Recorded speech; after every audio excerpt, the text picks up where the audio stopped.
ఏదైనా పోతే సదరాలు దాన్ని మంచిగా చేయాలి, తొందరగా మంచిగా చేసి రైతులకు నీళ్ళు ఇవ్వాలి. కానీ మేము మేడిగడ్డకు పోతాం, బొందలగడ్డకు పోతాం, ఇదా రాజకీయమా? ఇది తెలివి అనిపించుకుంటుందా? ఇవి కాదు కావాల్సింది, రాష్ట్రానికి ప్రజలకు కావాల్సింది. ఓ లోడొచ్చు వాళ్ళు గెలవచ్చు, ఎవరికి శాశ్వతం కాదు. మళ్ళా డబల్ స్పీడ్తో మేము అధికారంలోకి వస్తాం.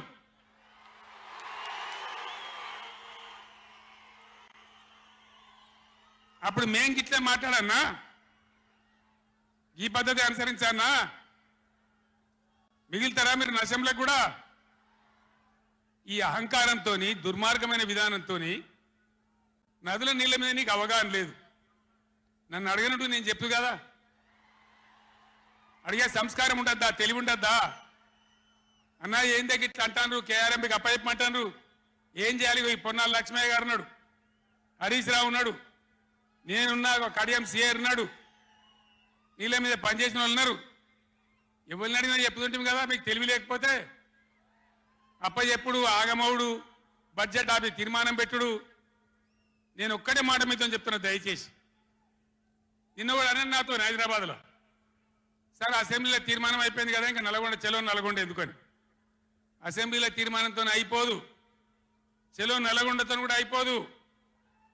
దయచేసి ఎప్పటికప్పుడు కృష్ణా నదిలో బ్రిజేష్ ట్రిబ్యునల్లో మన వాటా తేలే వరకు, న్యాయమైన వాటా తేలే వరకు, మన నీళ్ళ హక్కులు మనకు దక్కే వరకు ప్రతి సందర్భంలో ఈ 5 జిల్లాల ప్రజలు, కృష్ణా పరివాహక ప్రాంతంలో ఉన్న 5 జిల్లాల ప్రజలు ఎప్పటికప్పుడు మనం పోరాడడానికి సిద్ధంగా ఉండాలి. ఈ సభ పెట్టి ఇక్కడ నుంచి చెప్తేనే ప్రజలకు అర్థమవుతుందనే ఉద్దేశంతో నేను మీ అందరినీ శ్రమ పెట్టి ఈ సభ పెట్టిన తప్ప ఇది రాజకీయ సభ కాదు.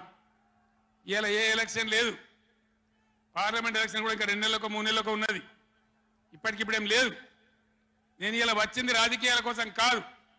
కాబట్టి దయచేసి మీ అందరిని కోరేది, ప్రజలు ఎప్పటివరకు అయితే మన హక్కుల మీద న్యాయమైన పోరాటాలకు సిద్ధంగా లేకపోతే బొండిగా విసికెత్తారు తప్ప మనకు న్యాయం జరగదు. అందుకని మీ అందరినీ కూడా ఇలా సభలో ఉన్న వాళ్ళను, టీవీలో నా ఉపన్యాసం వింటున్న వాళ్ళను మీకు దండం పెట్టి నేను చెప్తా ఉన్నా, నేను మీ బిడ్డను.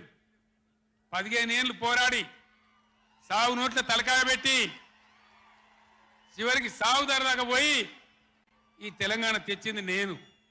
అందుకే నాకు గర్జు ఉంటుంది, ఫికర్ ఉంటుంది, తన్లాట ఉంటుంది, నాశనం కావద్దనే తపన ఉంటుంది.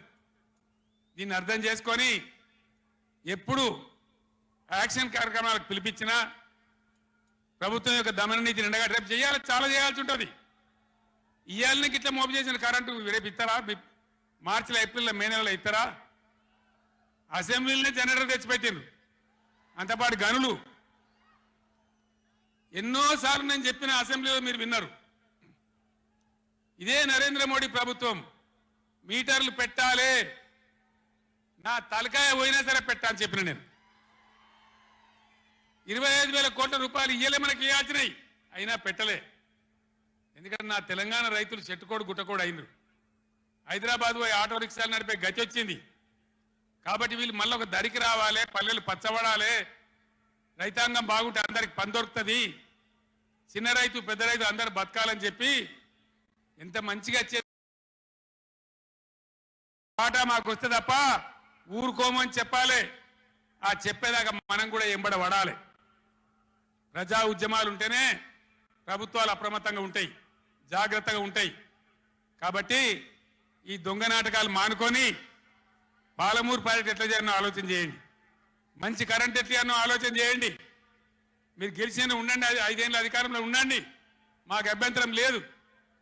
వాస్తవానికి నేను 24 ఏళ్ళ కొట్లాడబట్టి దమ్ము లేకుండా ఒక పూట కూడా లేకుండా చేసిన. సరే అపోజిషన్కి వచ్చినాం కదా, 4 రోజులు ఆరాం తీసుకుందాం అనుకున్నా.